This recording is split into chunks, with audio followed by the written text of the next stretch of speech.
One. Shabbat shalom mga kapatid sa Panginoon at welcome sa ating programang Ilaw ng Mesiyas. At sa inyo ng Light of Visayas Sorsogon Ministries at ng Light of Visayas Ministries Canada. Muli magsama-sama tayo sa isang oras ng pagtatalakay, pakikinig na sa Torah portion natin ngayong linggo na may pamagat na Beshalak na mababasa sa Exodus chapter 13 verse 17 hanggang chapter 17 verse 16. Okay. Tayong lahat ay patuloy na inaanyayahan ng ating Panginoon na magpahinga sa piling niya, ating Lord of the Sabbath, Yeshua Messiah. At patuloy nating ihanda natin ang sarili sa pakinig at paghuni-huni. Ganun din pag mabusog tayo sa salita ng Panginoon, sa aral ng Panginoon mula sa Torah portion ngayon.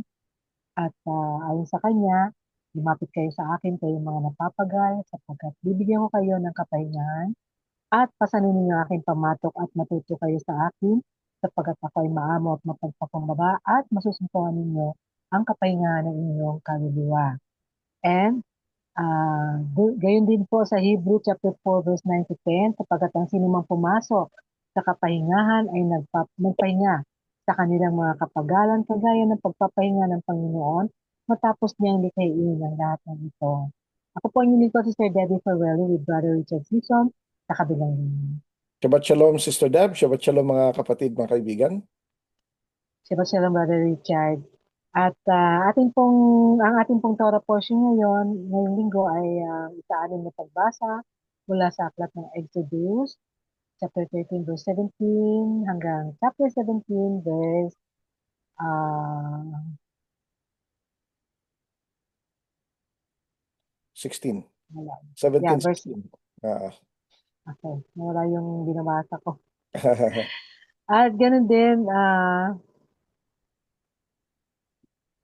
nakatutok po tayong, ang pamagat po ng ating Torah portion ngayon ay Bishalak, ay halo po sa unang versikulo ng Torah portion na matatagpuan sa Exodus chapter 13 verse 17 na nagpapahayag na at nangyari nga na nang ang paraon ay pinalabas o pinahayo ang mga tao.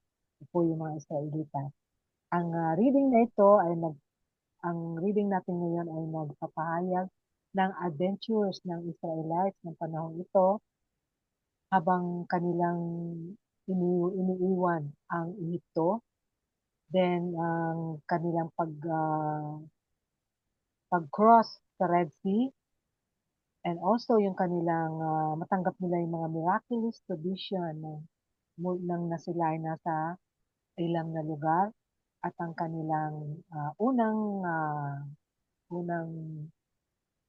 battle na kanilang pinaharap. So, alamin po natin ang lahat ng mga bagay na to at suriin po din natin yung mga karakter na nandito, nakapaloob sa ating Torah portion. Bago po tayo magpatuloy, paunahan tayo ni Brother Richard sa opening prayer. Kayo po ay manalangin. Ama namin na nasa langit, maraming salamat po sa pagkakataong muli na ibinigay niyo po sa amin upang kami po ay makapaglingkod sa inyo sa pamamagitan ng radyo at maihayag ang inyong Torah, ang inyong Parsha Bishalach, na kung saan ay pag-aaralan namin ang paglalakbay ng mga anak ni Israel galing sa Ehipto patungo sa lupang pangako. Panginoon, nawa ay pagpalain ninyong inyong salita na ito ay maihayag ng ayon sa inyong kalooban at ito ay manatili at magbunga sa mga puso na nakikinig at makakapakinig ng inyong mensahe. Pinabalik po namin sa inyo, Panginoon, lahat ng papuri at pasasalamat sa ito po ang aming dalangin sa pangalan ng aming Panginoong Yeshua. Amen. Amen. So dito, Sister Deb, ano? Mhm. Makikita natin dito na pinaalis na ang mga Israelitas pagkatapos ma-bombard ang si Pharaoh, ang mga Ehipto at ang mga Diyos-Diyosa nila na na ano sila nabugbog sila. So eventually sabi ng Sarado Panginoon, ang hito. Oo, sabi ng Panginoon, pumunta kayo sa mga Egyptians ay kumuha kayo ng ano ng mga Kanina mga alahas, oo, ng mga alahas, mga ginto, mga ari-arian ganun, nila. oo. At ito ay binigyan naman sila, nagmamadali, binigay sila para umalis na nga. May separation pay sila eh. Kasi tandaan na naging slave sila so walang bayad or very minimal. So ngayon, it's time to pay, no? Ngayon, nung nakaalis na sila, ay hindi sila pinadaan sa sa lugar ng mga Philistines kasi sabi ng Panginoon, pag nakakita sila ng away ng kalaban, baka umatras. So ganun na nga mangyari. Meron itong reason ano, hindi po ito yung um, sa book of Jasher, sa ancient book ano, ay mayroon na naisulat na nauna na silang nag-try na umalis. Actually, hindi lahat. Yung tribe of Judah lang. Kasi na ini-expect talaga nila na sila ay aalis ng Egypt at babalik sa Canaan kasi doon talaga sila, no? May mga lupain sila ron. Ngayon, nag-try na silang umalis, kaya lang ang mga mga anak ni Juda ang umalis lang. Sila lang ngayon na halos natalo sila sa gera kasi doon sila dumaan eh. Kung sila lang talaga, wala namang ibang daanan. Doon lang talaga ang dadaanan. Papuntang dadaan talaga sila sa Philistines, no? Ngayon ang ginawa ng Panginoon, pinadala sila sa ah, Red Sea, sa area ng Red Sea, sa malayong lugar, no? Mm. Palayo. Ngayon, pero naabutan pa rin sila ni Pharaoh at ang kanyang mga tao. So, ang ginawa ng Panginoon, nagpapanik na yung mga tao. Sabi ng mga tao, bakit nyo kami nila rito para mamasaker? Oo. Yan, lagi sila yun ang unang reklamo nila, no? So, ang ginawa ng Panginoon, yung um, pillar of clouds by day and pillar of fire by night pumunta sa in-between ng mga Egyptians at mga Israelites. So, may pinipigilan ano. Tandaan po natin ang mga wars, hindi lang ito battle ng tao. May battle ito ng Mm. spiritual battle ano. Spiritual O battle. kaya kung ano man ang nangyayari sa atin, may spiritual situation. Something Ah, is happening hindi along the hindi way. siya hindi siya yung ano lang to, ganito lang to. Kaya minsan hindi natin dapat patulan yung mga bagay-bagay na nakikita natin sa physical. Kasi merong greater thing na nangyayari sa spiritual ano. Ngayon, may mga couple of things dito na gusto ko ring ibanggitin. Pero prior to that, maibanggit ko lang para sa mga hindi pa familiar sa kwento or nakalimutan na.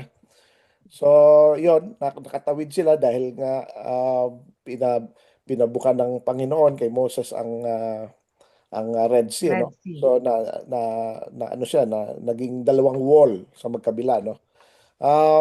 Maraming mga haka-haka dito na ito ay parang ano lang, doon lang sila sa mababaw, may land bridge, marami silang Mm. ano explanation na para Excuses. hindi mapalabas na milagro Oh, ito. O para parang ma-debunk. nagkataon lang, nagkataon lang. Debunk. Mm. Pero malinaw ang description na ito'y naging wall sa both sides. So hindi lang siya basta hangin na naihawi kasi 'di ba mahangin malakas. So naipupush niya yung tubig pero one side lang. Ito dalawang Mm. side eh. Naging wall sa kanila both sides, no. So nung nakatawid sila, dry ang ground, hindi siya may wet or may moist, dry talaga siya.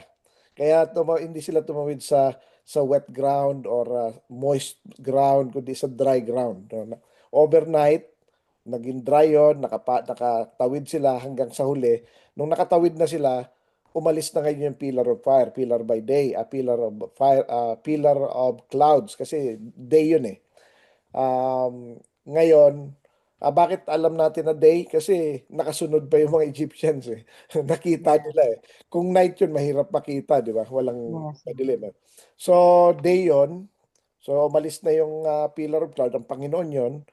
Actually, makikita natin na he's battling with the gods of Egypt, no? Kasi pinanish din niya. So nung umalis na siya, sumunod ngayon yung mga yung mga gaya-gaya. Nakita nila parang open pa eh. Pwede pa. So Mm. sumunod sila, yun, naubo sila, no? Ngayon, after that, kumanta sila, very grateful sila, masaya sila, tulad natin, pag may blessing, nakaligtas tayo sa ano, masaya. Tapos pag may pagsubok na naman, eto na naman tayo. Bakit mo kami dinala rito? Di sana namatay na lang kami doon sa gutom sa ano. Namatay na lang kami doon sa Egypt, at least busog pa kami. Dito, gugutom ano. So, meron na naman silang ano, prior to that pala tubig muna, nauuhaw kami, gano'n, marami. So ang Panginoon, sabi ng Panginoon, kumuha ka ng tree kasi hindi pwedeng inumin yung tubig, malalason ka eh. So, Mm. merong ah, may puno na na sinabi ng Panginoon na kunin mo yan, itapon mo diyan sa ano na yan, magiging pwede nang inumin. So, catalyst ang tawag doon, ano. Hindi Mm. natin alam kung ano yun, pero merong chemical reaction Reaction. yung wood na yon na naging cause na pwedeng inumin na yung tubig, no? So after that, nagreklamo na naman sila. Pangatlong reklamo na to. Una yung bago mag-cross sa Red Sea. Tapos ito yung tubig. Pangatlo yung gutom. Sabi niya, gugutom kami rito. Papatayin mo kami sa gutom. Sana sa Egypt na lang kami.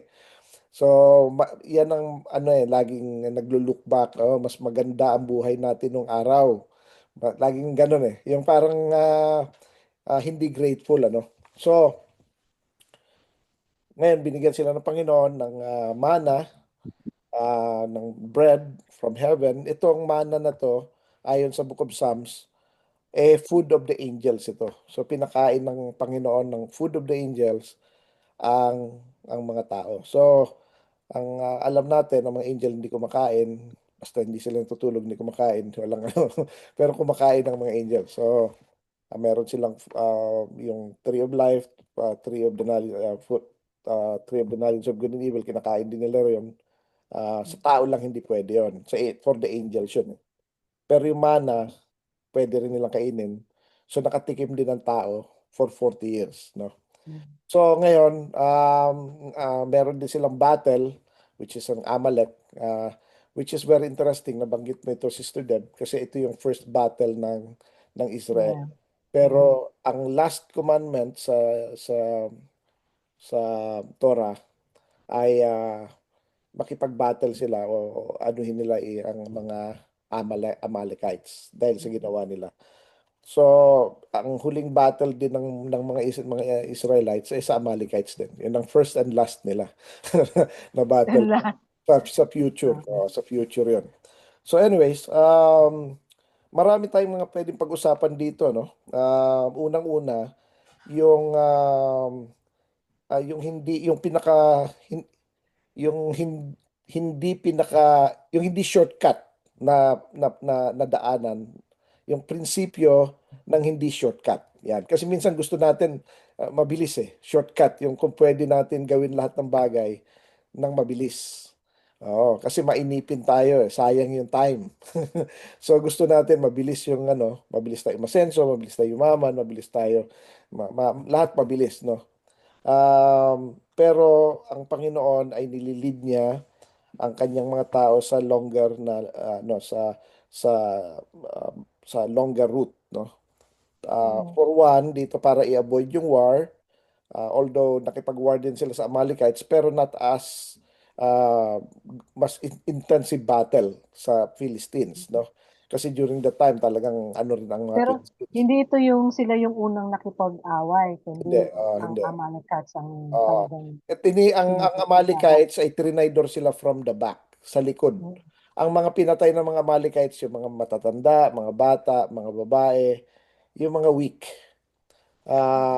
Yun ang ano nila, ano. It's what is very interesting about this, hindi yan ang ano ang Panginoon, ang order niya, pag makikipag-away kayo, bibigyan mo ng warning yung kaaway nyo. Pag sumurrender sila, okay. Pag hindi, di salakayin nyo. Madalas kong makakita sa student ng mga ano eh, yung mga nature, mga animals, how they fight ano. Ang mga animals kapag ina-attack nila ang kanilang prey, laging sa likod ang tira nila. Hindi sila harapan ano. Laging sa likod madalas lalo na kung malaki. Sa likod na nano-neutralize kagad nila. Patridor lagi. So yun yung ano no. Which is Tayo, ang sila. tao hindi dapat mag-act like an animal. Kaya nga tayo tao eh. So ang patridor na natira ay hindi acceptable no. Pangalawa, yung panic versus yung perspective sa dagat sa Red Sea, no? Yung split second na swing mula sa takot at yung pananampalataya. Minsan makakita tayo ng isang sitwasyon na parang ah, trap na tayo, panic na. So minsan sariling sikap na tayo kaagad. Imbis na we stand still and analyze and pray, tira agad, takbo agad eh. Parang gano'n, no? So, yun ang ano natin, ano, ang lack of faith ay ano yan eh, hindi hindi siya evidence ng maturity kundi immaturity ano. That goes with anything. May mga tao na takot sa dilim, takot sa multo, takot sa anything eh. Dapat hindi tayo natatakot eh. Ang isa lang ang dapat nating katakutan ng Panginoon lang. Fear God and keep His commandments. Because that's the whole duty of man. Yun lang ang pwede natin. Fear of the Lord is the beginning of wisdom. Sabi nga ni Job, the fear of the Lord is wisdom. Diniretso na niya eh. So, yun ano, dapat ay pag-aralan natin anong meron dito. Anong gagawin ko? Nasa isang sitwasyon ako. Anong gagawin ko? So, pray lang tayo. Ito parang dead end na. Isang magandang situation sis na ano na I always very useful sa akin maski nung araw pa. When I am kind of trapped, parang hindi ko na alam kung anong gagawin ko. Oo. Parang wala nang way. Naalala ko lagi yung song na God will make a way. So I sing the Yeah. song, God will make a way when there seems to be no way. He works in ways when we cannot see. God will make a way for me. He will be my guide. So, yun eh. Iga-guide niya tayo. So, sometimes even singing reminds us, no, na ay hindi tayo dapat matakot. Huwag tayo magpanik, kalma lang. Unang-unang ang music, it calms our spirit. Prayer, maski sa panaginip, Sister Debel, diba kung nanaginip ako, Oo. parang bangungot ang dating, pero hindi naman ako natatakot. Pero alam mo, Yeah. it's a bad dream. So I pray. Nagpipray naman ako. So, especially yung Lord's Prayer is very powerful. Yan ang madalas kong pinipray, ano. So that's that ano. Another thing is yung principle between standstill and going forward. Kailan tayo mag-stand still ay kailan tayo mag-go forward. Yan ang maganda diyan eh.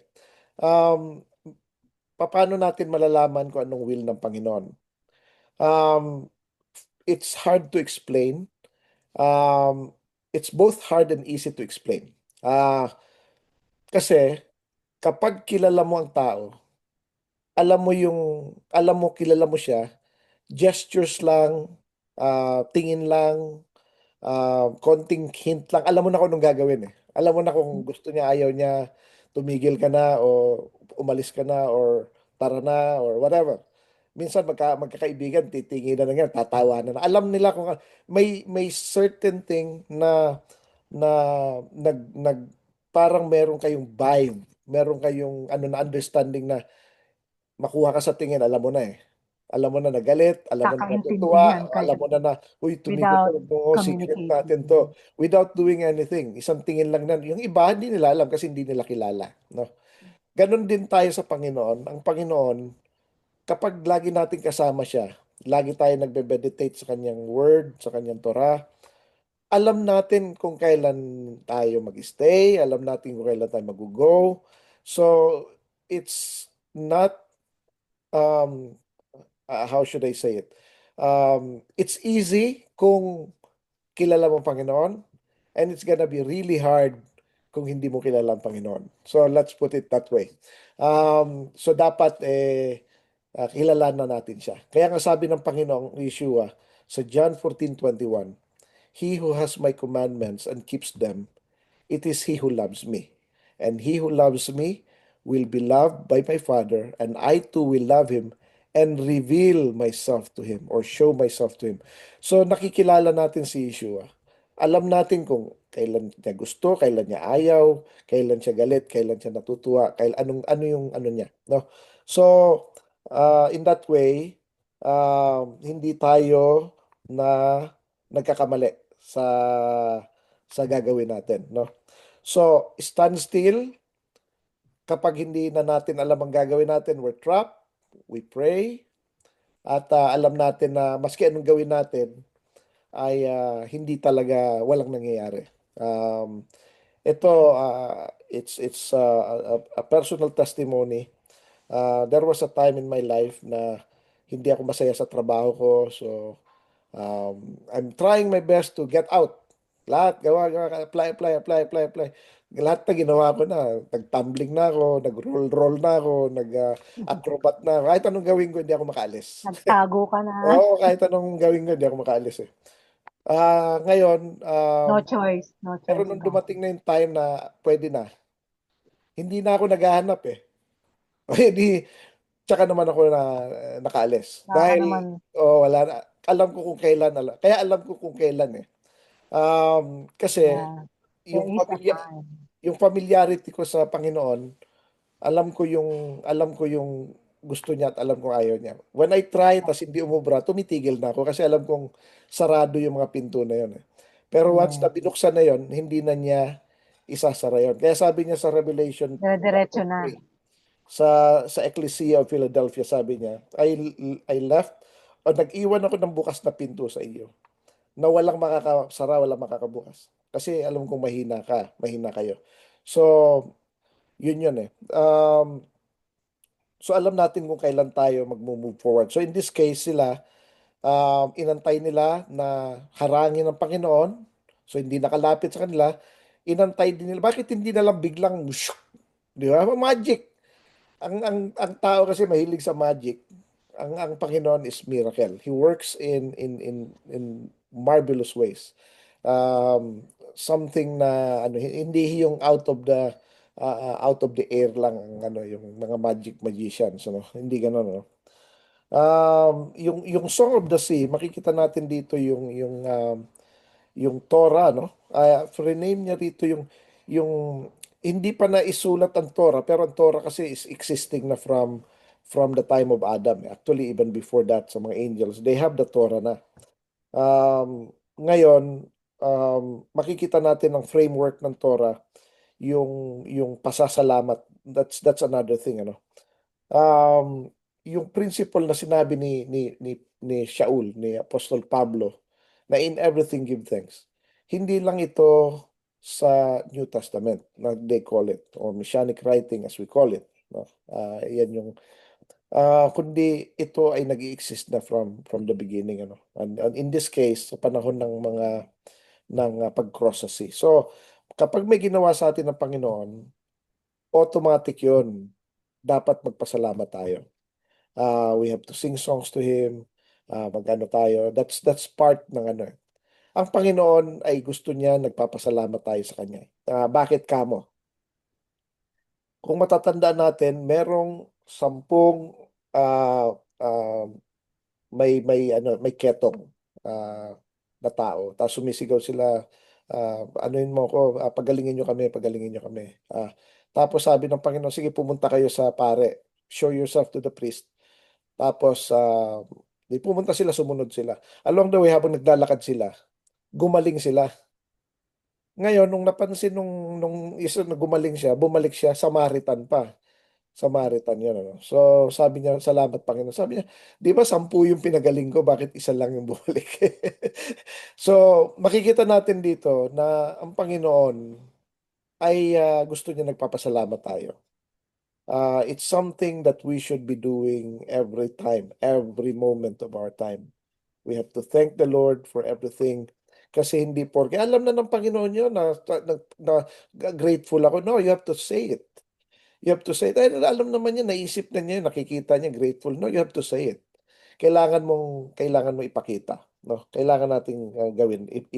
I-show natin sa kanya, not by brain, not by thinking, kundi by doing it. No? So, importante sa Panginoon yon para makapagbigay tayo ng glory sa kanya. Hindi niya ginagawa ito para mag-solicit ng glory. Remember, marami na siyang glory sa sobra-sobra, dami-dami niyang angels, billion, trillion ng He's angels niya. already glorified. Sobra-sobra na yun, wala siyang pakialam sa tao. Kaya lang, ang tao kasi, merong uniqueness ang tao na hindi wala sa mga angels. One is, we are created in God's image, no? So, yun yung ano, so kailangan din natin maging thankful and grateful, ano? Otherwise, hindi ka na makakaulit. Yun yung ano ron. Hindi rin niya nalalayo kung ano yung feeling natin sa kapag may tinulungan tayo tapos hindi man lang grateful, wala man lang ni hi ni ho, um, ang feeling natin parang bakit naman to ganito, parang di na yata makakaulit. Remember, we are created in God's image. In as poor reflection as it may be. May konting katotohanan din yun sa feeling ng Panginoon sa atin. Mas mahaba lang pasensya niya, mas maunawain siya, mas ano kumpara sa atin. Pero meron din siyang feeling ng ganon na hindi ka grateful. How did I know it? Sa scripture said that. Sabi niya, di ba 10 ang pinagaling ko, asan yung siyam? Hindi man lang nagpasalamat. Di ba? So, although sumunod yung siyam sa utos niya na ipakita ang sarili niya sa priest, obedience is good. It's very good.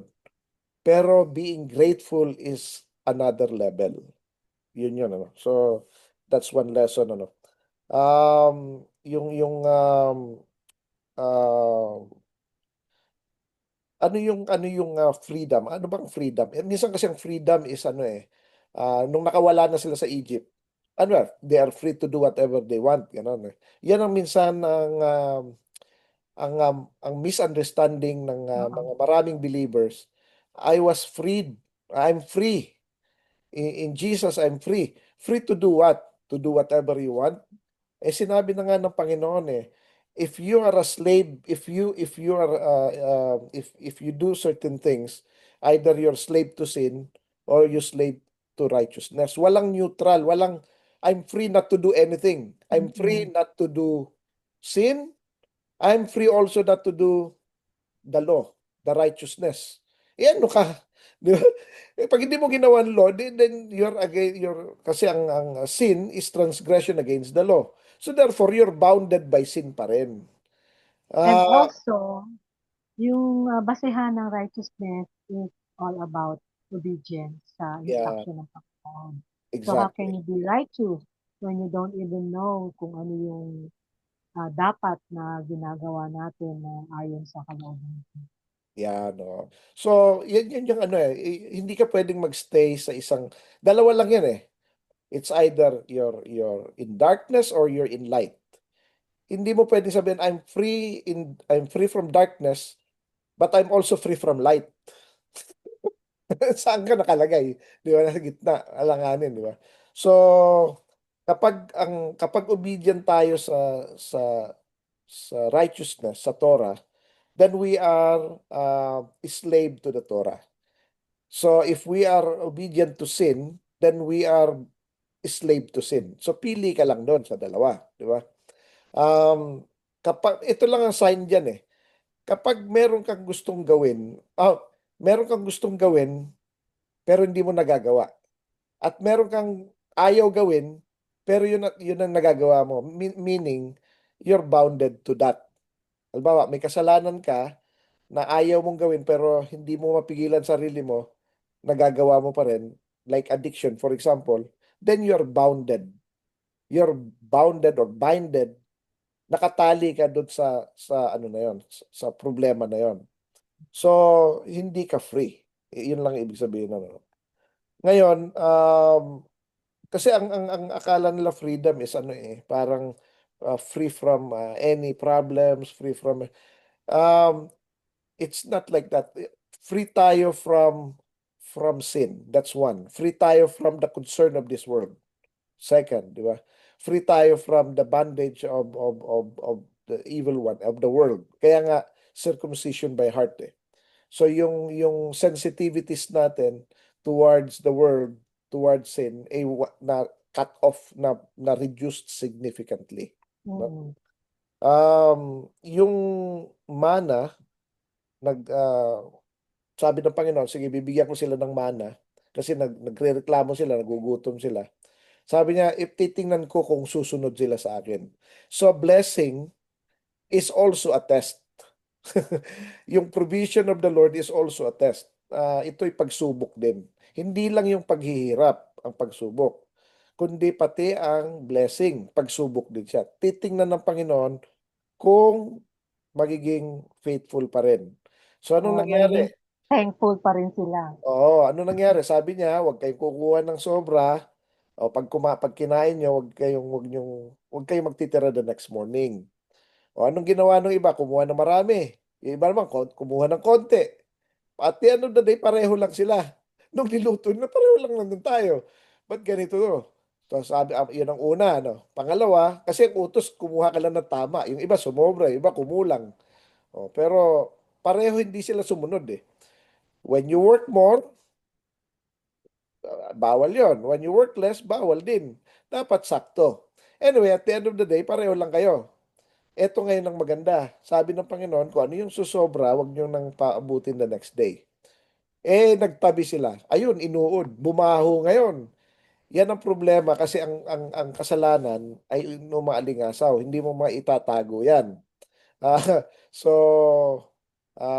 greed, for one, is a problem. Ano? Saka yung not following instruction is definitely a problem. Yan yun, ano? Mm. So, ang ah, Disobedient. ang pagtitiwala ay hindi ito parang parang mag-iipon ako dahil nagtitiwala ako. May instruction, may time, there is a time to stockpile, there is a time to let go, there is a time, there is a time for everything, no? Hindi naman pwede yung dapat nag-stockpile ka, may bagyo, hindi ka nagtabi. Kasi pang araw-araw ka lang, the next day wala ka tuloy mabilan. Kailangan wise ka, no? Kaya nga ano yan wisdom comes from the Lord, no? We have to ask for it. Pero the Word of God provides wisdom. Yun ang ano ron. So nagbibigay siya ng ano. Kaya as we read it, as we know it, nare-realize natin kung ano ang gusto ng Panginoon, no? Um, Marami, they shun yung riches and abundance kasi kasalanan yan. Kasalanan. Ayaw nila maging mayaman kasi parang kasalanan yan. Parang namumuhay sila sa kanila. Yung iba naman, baliktad. Hirap na hirap tayo siguro dahil ganito tayo. Pareho mali ang perspective. Unang-una, ah, yung mga mayayaman katulad nila Abraham, Isaac, Jacob, even si Job, si David, marami sila mayayaman. Even mga apostles, mayayaman sila. Kaya nga nung sinabi ng Panginoon na it's harder for a rich man to enter the kingdom of heaven, it's easier for a camel to enter into the needle's eye than for a rich man to enter heaven. Ang sagot ng mga disciples, yes! Praise the Lord. Hindi naman ganun ang sagot nila Nag-alala sila. Sino pala makakapunta sa langit kung ganun? Mm. Kasi may mga pera sila, mayayaman sila Kaya nga sila Yeah. nakakasunod na sunod sa Panginoon kasi may Hindi pera na nila sila kailangan May, magtrabaho. hindi nila kailangan magtrabaho na magtrabaho. Meron silang ano. Remember mga Jew ito. Mga Jew mayayaman, Mga maraming pera. properties. Oo, may mga ano sila. So, yun yung isa. Pero meron din kinokontra ang Panginoon. Yung sabi niya, sige, nag-stockpile ka. Sige, mag-ipon ka. Sasabihin mo, drink and be merry for tomorrow you will die. Yun ang ano ron Um, may difference yun. Kapag nag-ano tayo, nagtiwala tayo sa wealth ng mundo, ng wealth natin, ano, eh yun ang may problema. Kaya nga sabi ng Panginoon, mag-stockpile tayo, mag-ipon tayo ng ano natin, treasures in heaven. Matthew 6:33. Para yung mga moth and thieves, yung mga magnanakaw, yung mga kurakot, mga magnanakaw, mga mandurugas, hindi makukuha yon. So, paano natin gagawin yon? Sa pamamagitan ng pagtulong sa iba. Pagtulong, paggawa ng mabuti, ah, yung mga ganon. Maraming bagay na it contributes to that, no? And especially sa service ng Panginoon. Yun ang ano ron, ano. So, pagdating ng Shabbat, Friday, double portion. Dalawang kukunin nila kasi dapat Shabbat, hindi sila mag-work. Ayun, itinitrain na sila na, kasi nakalimutan nila for 130 years na hindi na nila ginagawa eh. So, ngayon, ito. Pero dati na nilang ginagawa yon nila Abraham, Isaac, Jacob. Tapos, nakalimutan na. O, hindi na nila nagagawa. Yun, no? So, ang mangyayari dyan, ang double portion, minsan yung whatever we have, hindi yan para sa luxury, kundi it is in preparation for something. So dapat alam natin kung kailan gagamitin ang ano no. Um, Sa Anyways, training. oo. Another thing is yung bitter water no, made sweet no. Um, ito ang may dalawang contrast na gusto kong ikwento rito. May ah merong bitter water. Tapos, hindi mainuman ng mga tao. Ngayon, nilagyan ng wood, pwede nang inumin. Safe na, di ba? Ngayon, in the future, well, even before that, may tinatawag na bitter water test. Na Mm. kapag yung babae ay ah, Na ah, pinagbintangan o na napagbintangan nangangalit na, niya. na, na, na, na may affair, tapos nagselos yung asawa, tapos instead na gulpihin, bugbugin, Oo. ang gagawin mo, dalin mo dun sa Walang ebidensya. wala ka namang Mm. ebidensya eh. So, ngayon, pag iinumin yung bitter water test, pagka talagang may kasalanan siya, magwi-waste away ang katawan niya. Ngayon, pag hindi niya ininom yun, o pwede mo nang hiwalayan kasi ayaw nga niya uminom, di malamang Alam niyang may alam na, mangyayari so sa kanya. may mangyayari sa kanya. Pero kung wala, sigurado siya, syempre siya lang naman din nakakalam kung may ginawa siya o wala eh. O di inumin niya. O di ayos na. Wala na, tigil ng usapan. Ganun, no? Pero in the future, meron ding wormwood na tinatawag, ano? One-third sa Revelation chapter 6 yan, yung on the sixth seal, may wormwood na star from heaven. Angel ito na itatapon sa earth. One-third ng mga drinking water magiging bitter. Kasi wormwood is bitter. Again, wood ito. Yung isa, wood na naging sweet, na pwede mo inumin. Ito naman ay naging bitter. So, um, it it depends kung saan ang perspective, anong ginagawa, no? Yung isa, ah, pwede nating masabihan na um, uh, once a sinner saved by grace kasi nagbago na siya, di ba? Yung isa naman ay na-corrupt ng wormwood. Kaya, ano yun. So that's one thing of looking at it. Or another way is yung influence ng demonic forces. um, Doon makikita lahat ng mga unfaithful ay may kalalagyan. Unfaithful sa Panginoon, unfaithful sa Torah, unfaithful So, sa lahat ng bagay, no? oo. So, Referring, Brad, sa bitter water. Parang bitter water test din ito sa mga mananampalataya na hindi sumusunod. So, if they, kung halimbawa, dumaan sila dun sa bitter water test, may mangyayari sa kanila. yan, Papahamak sila. yan. Oo. So, yun eh. Akala nila na nasa tama yung kanilang Oo. pananampalataya.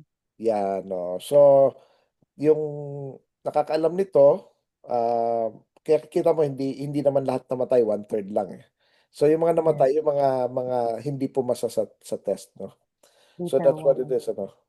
Ngayon, another thing is yung Amalek, ano, yung pag-attack sa mga sa mga weak, sa mga mahihina, ano. Ang Torah ay na-highlight niya na tinarget nga ng Amalek ang mga vulnerable, ano. Hindi ito nalalayo, Sister Deb, sa nangyari Mm. noong October 7, ano. So, ito yung inatake ng mga Amalekites. Mga Amalekites yun eh.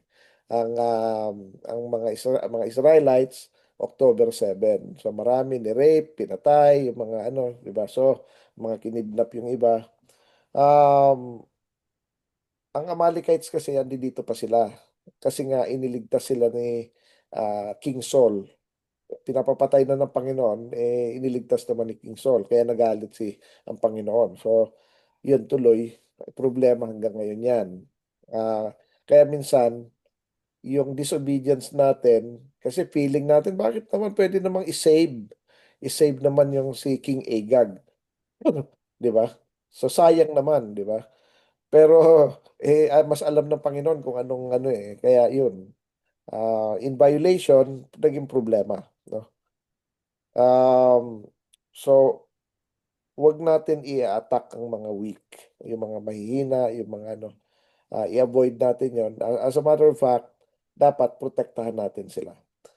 Yung commandment, yung beatitude sermon ng Panginoon na sorry, yung message niya nung Matthew 25:31-46 sa end time. Sabi niya, in the end of time, kapag ano, ang Son of Man, igagather niya ang kanyang flock, yung mga goats sa left, ang mga sheep nasa right. Tapos sabi niya sa mga sheep, enter into my Father's kingdom because when I was hungry, you fed me. When I was thirsty, you gave me drink. So, ang ibig sabihin yan, literal food, pero ano rin yun, symbolically help, tinulungan mo. Tapos may portion doon na you clothed me when I was naked. So clothing of the naked is Mm. pinoprotectionan mo ang kanilang reputation, kanilang kakahiyan, yung kanilang buhay, no. You become a covering for them. So that's what it meant. So you protect the weak. Yun yun, ano. Kaya ang sabi niya, dahil ginawa niyo to, Um, y- kasi sabi niya, because when I was hungry, you fed me. So ginawa niyo to sa akin. Sabi niya, when did I see you? When did we see you hungry or thirsty or stranger or naked? Sabi niya. When you did it to the least of my brethren, you did it to me. Ngayon, in Pardes, yung Peshat, yung literal, kapag ginawa natin to sa mga fellow Jew, mga Jew, no? Um, Ito'y very interesting kasi um, recently, nakapanood ako ng movie na sa Netflix, yung One Life, no? Ito ay Mm. kwento ni Nicholas Winton, I believe that's the right name, na kung saan siya ay British sa Prague, sa Yugoslavia, I think. Nag-try siyang makasave ng mga bata. Nakasave siya ng 669 na mga bata. Pero marami pang yung last shipment sa train, 250 na harangan na ng mga Nazis, ano. Ngayon, during that time, there were 15,000 children na Jewish ang namatay sa camp. 200 lang ang nakaligtas from that, no. Pero si Nicholas Winton ay nakaligtas siya ng 669. So, um, ito yung mga ano natin na parang uh, once Mm. we do something, may definitely may kalalagyan siya in the future. Kasi he did something that no one did, ano. In another story, meron din tayong ganyang kwento sa Pilipinas. Si President Manuel Quezon, na kung saan nung nire-reject ng mga tao, mga Ng countries, mga including bansa. Yeah. including United States and Canada and Britain. Yung Yes. mga ano ngayon, Malalaking ang bansa. Pilipinas lang ang tumanggap ng mga Jew na tumakas galing sa Europe sa barko. So yung first Mm. shipment 5,000, so na-welcome. Yung second shipment Papunta naharang sa ng mga Davao. Japan. sa Mindanao. napunta sila sa Mindanao, no? Ngayon, meron din sa Manila, meron din kasi yun nga sana doon sila ilalagay. So another 5,000 pa sana darating. Pero wala na eh. Anyways, hindi na rin nakasurvive si Quezon sa World War II kasi namatay na siya, bro. I think may tuberculosis siya, may TB or something. Pero that's one thing that he did na I know that will do something, who knows? Kasi that's a lot of people that he saved. A lot of Jewish people. Ano. So that's literal. Yung yung ano naman, yung paano yung symbolism, di ba? So to anyone, actually tinanong ng Panginoon yan eh. Actually tinanong ang Panginoon yan, who is my neighbor? So nagkwento siya about the Samaritan, yung tumulong doon sa binugbog, ano? May priest na dumaan, may Levite na dumaan, pero yung Samaritan. Ang tanong doon, ang naintindi ng mga tao ron, ang Samaritan, ang mga Jew masasama. Priest, Levites masasama. Ang Samaritan mabuti. Actually, ang point Hindi dito, nila alam, ang may sinusunod. May sinusunod yung ang iba. kwento dito is who is my neighbor. Hindi ko sino masama. So kaya Yeah. they failed to see the idea. Pero ang sinasabi rito, Na-identify kung sino yung tumulong, siya yung neighbor. kung sinong kahit hindi mo siya kaano-ano, hindi mo siya kakilala, hindi mo Mm. siya kamag-anak, hindi mo siya kapareho, kaaway mo actually, kaaway niya yung mga Jew. Magkaaway ang Mm. Samaritan sa mga Jewish eh. For one, kasi nga, una mga Samaritan, ay mga hilaw na Hudyo, mga yan. Saka Yeah. iba rin ang kanilang pamamaraan. So marami rin silang mga pagkukulang. Ngayon, pero ang point dito, sino ang neighbor? So ang Yung neighbor, dumamay. kasi tanong, who is my neighbor? Sabi nung ano eh, nung ano, nagtatanong. Kaya nagkwento si Yeshua sa parable na yon. Tapos tinanong niya, who is the neighbor to the person? Sabi niya yung Um, Samaritan. Sabi niya, you judge it well. Do the same. Ibig sabihin nun, kapag nakita tayo ng nangangailangan, tulungan natin. Kahit Muslim yan, kahit kaaway yan, kahit sino pa yan na nangangailangan, tutulungan. No? So yun yung ano ron. So ang neighbor, hindi yung kapitbahay lang o kakilala mo, kamag-anak mo, or ano. Neighbor is anybody na o yung nangangailangan. makakaganti sa'yo. Pag Oo, tinulungan mo, tutulungan ka din. yan. Oo. So yung exchange gift eh. Yan ang ano, Yes. parang nag-exchange gift lang ano. Ngayon dito ano, yung makikita natin dito na dito ang unang away si Joshua nakipag-battle sa mga Amalekites. Pagka naibababa ni Moses ang kamay niya, siyempre napapagod din. Natatalo sila Joshua. So kailangan itaas ang kamay, lagi nakataas ang kamay. So ang point dito, may shared responsibility lahat. Minsan nakala natin, ano lang ang role ko, ito lang ang role ko, halos wala naman ako nagagawa. Ano At lang ako. that time, parang si Moses lang magiging bida kung hindi, Oo. kung walang sumusuporta sa kanya. Or si Joshua lang. Ganon. Si Mm. Joshua kasi nakikipag-away. Kasi Joshua. Siya ay nasa front line. Ano? So, nasa front line. Mm. So, hindi lang nasa front So, line. lahat may role. Lahat may role yun. So, somebody has to pray. Somebody has to support.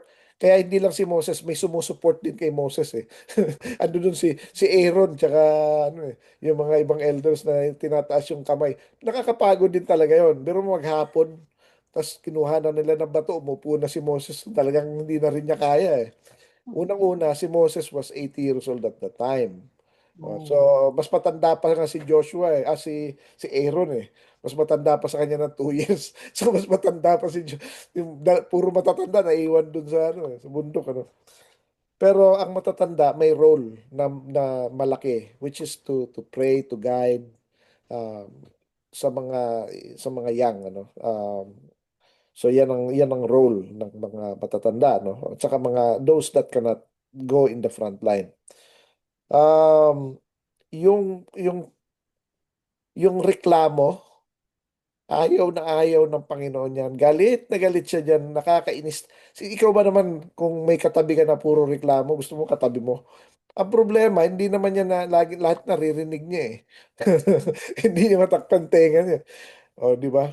So, Ito huwag tayo yung klase magreklamo. ng reklamo na binigyan mo na nga, may Ah, pintas pa rin. oh, Walang kasiyahan ito sa lang ang buhay. binigay mo, ito lang kaya mo, ganun. Ah, Oo. Parang buti ano kong eh. reklamo na ang dami kong ginawa, mabuting ginawa sa'yo, hindi mo man lang ako biniyayaan, parang gano'n. Oh, But ibang then klase yan. ito, sila na yung biniyayaan, hindi sila nasayahan kasi kinukulang pa sila, nagreklamo. Laging ano, So laging kontra. actually, Oh, nakikita ko, Brad, na ito yung nakikita din sa ating lahat. Meron tayo nito minsan.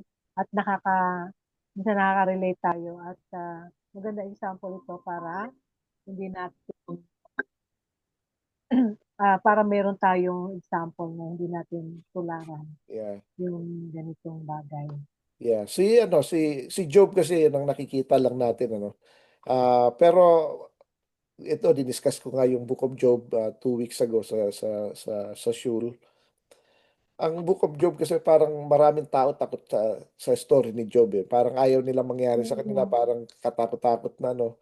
Um, yung iba nga to the point na ayaw nila maging perfect kasi baka i-test sila na katulad ni Job. Kasi si Job perfect eh. O pag naging perfect ka, susubukan ka na katulad ni Job, yari ka, parang gano'n. No? Hindi po gano'n. No? Whether ano may laging something na mangyayari talaga sa atin. Ah, Ultimately nga, we gonna die. So, um, lahat Mm. yan pagsubok. Whether in yung hardship or in want or in abundance. Si Jacob na lang eh. Anak mayaman siya, anak siya ng pinakamayaman na tao si Isaac diyan sa area nila. Tapos kanyang kambal yung pa talagang gustong pumatay sa kanya. Kinuhanan siya lahat. Wala na siyang pagkain, wala siyang tapos ang layo pa ng lalakbayin niya. Paano mangyayari sa kanya? Imaginein mo yung buhay ni Jacob. Tapos pagdating niya ron, nakituloy siya, naging alila siya ng anghel niya, wala siyang pambayad ng ano, tapos niloloko pa siya. Maraming nangyari doon sa taong yun eh. Pero hindi talaga siya tumigil, hindi siya humiwalay sa Panginoon. Kaya mahal na mahal siya ng Panginoon eh.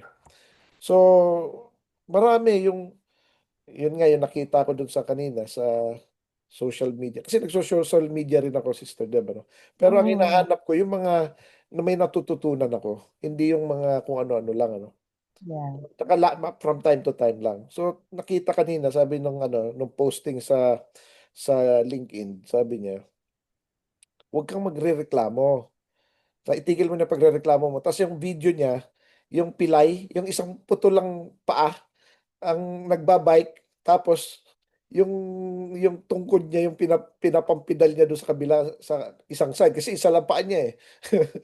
So, yun ang ano niya eh. So, ibig sabihin, maraming mga bagay na mas mahirap, mas naghihirap kaysa sa atin, ano. Tapos yung isa nakita ko the other day, yung nagpapya nag ah, nag ah, ano nag violin na putol ang kamay. Paano mo tapos bakal lang yung ginaganon-ganon lang niya oh. Tapos may parang ganon gumaganon-ganon din yung parang bakal nakakabit sa shoulder, ginaganon-ganon lang niya. Tapos yun na naggaganon-ganon tapos nag-aano siya. Ang galing eh. Nakaka-music. Nakaka-music. Pero ang point dito is laging kung meron tayong na-experience na something, somebody is even experiencing worse. Kaya Yeah. wag na tayong magreklamo, no. Mm. So dapat lagi tayong thankful kahit ano pa yan, ano. Thankful, Uh, obedient, yan, patient, tsaka minsan malayong appreciative. malayong daan ang nililid sa atin ng Panginoon. Parang walang kapag-pag-asa. Sige lang, tiyaga lang, sige lang, fight, fight, fight hanggang makarating tayo dun sa ano. Eventually, uh, mabibigyan din tayo ng time whenever, no. So ang ano dito ang point, tandaan natin, hindi lahat ng testing at the end may success. Si Isaac 85 years siyang bulag eh. Hindi naman siya nakakita nung bago siya namatay. Bulag pa rin siya hanggang namatay na lang siya. Pero I'm sure he is in a way better place than many, many, many people kasi he's the God of, Abraham, Isaac, and Jacob. So, kasama niya ang Panginoon, no? So, wala na tayong oras yata, Sister Deb. Yes. Uh, Okay. So, patuloy po natin yung yung conclusion na binigay ni Brother Richard, and also sa mga natutunan ko din ay napansin ko na common sa ating mga believer ay yung minsan nananampalataya tayo pero sa panahon na nakakaranas tayo ng hardship, paghihirap, mga problema sa buhay, ay ito yung times na nakakalimutan natin behind the scene ay may ginagawa ang Panginoon.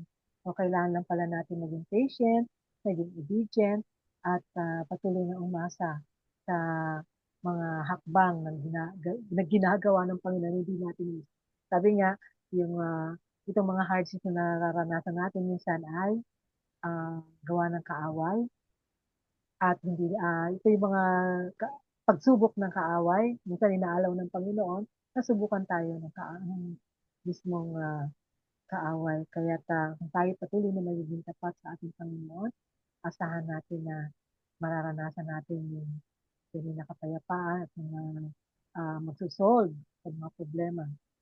Actually, hindi nawawala ang problema, di ba, Brad? Hindi. Habang tayo nabubuhay, may problema ang darating. At Yan. ang maganda lang, pag tayo ay talagang nakahanda kapag yung sword of the Spirit, yung sword, sabi nga, this is the word of God, ang siyang ating palaging pananggalang sa mga bagay na maaari pang mangyari sa ating buhay. So yan ang strength ng mga believers, lalo na yung mga nakikinig, sinusunod at patuloy na nag-aaral ng Torah ng ating Panginoon. Ayon po sa Romans 8:28, all things work together for good to those who love Him. Remember, love means obedient to God's word, and also those who have been called according to His will, according to His plan. Okay? So, gusto ko pa rin patuloy na ipaalala sa atin, the eyes of the Lord are upon the righteous, and the ears are open unto their cry. Anytime, pwede tayong humiling, pwede tayong umiyak sa Panginoon, ano man natin nararanasan. Yet, siguraduhin natin tayo ay righteous sapagkat ang kanyang mata ay nakatuon sa atin. Okay, so sa ating closing prayer, paunahan tayo ni Brother Richard and also for the benediction. Tayo po ay manalangin. Ama namin na nasa langit, maraming salamat Panginoon sa natutunan namin ngayong araw na to tungkol sa Parsha Beshalach, ang mga kwento na kung saan ay tinuruan nyo kami na maging thankful and grateful at mga bagay na nangyayari at meron kayong plano, kayo nagpo-provide para sa amin. Dapat kami lang ay patuloy na manampalataya sa inyo at sumunod sa inyong kautusan. Nawa Panginoon ay pagpalain ninyo ang inyong salita na ito ay manatili sa mga pusong uhaw at pusong naghahanap ng katotohanan. Panginoon, pagpalain niyo po ang inyong mga anak. Pagpalain niyo rin po ang inyong programa na ito, Ilaw ng Mesiyas, at ang radio station, Wow Smile Radio, na nagpatuloy na nag-host para sa amin, para Yeah. sa programang ito. Binabalik po namin sa inyo lahat ng papuri at pasasalamat sa pangalan ng aming Panginoong Yeshua. Amen. Amen. At inutusan nga ng Panginoon si Moses na utusan si Aaron at ang kanyang mga anak na pagpalain ng mga anak ni Israel sa ganitong pamamaraan. Yibarecha Adonai b'yishmerecha. Ya'er Adonai panabelecha bikunecha. Yisa Adonai panabelecha b'yesem lecha. Shalom. The Lord bless you and keep you. The Lord make His face shine upon you. The Lord be gracious to you and give you shalom. Ang ating pong tinalakay ngayon ay i-post po natin sa ating Facebook page, Light of Messiah Sorcerer Ministries. At ganun po, ito po ay nakapost din sa Facebook page ni Brother Richard Pinoy Messiani. Check po natin at patuloy natin i-share sa ating mga kasamahan, sa ating mga kakilala upang lalong lumawak ang pagkaunawa ng mga mananampalataya sa Torah ng Panginoon.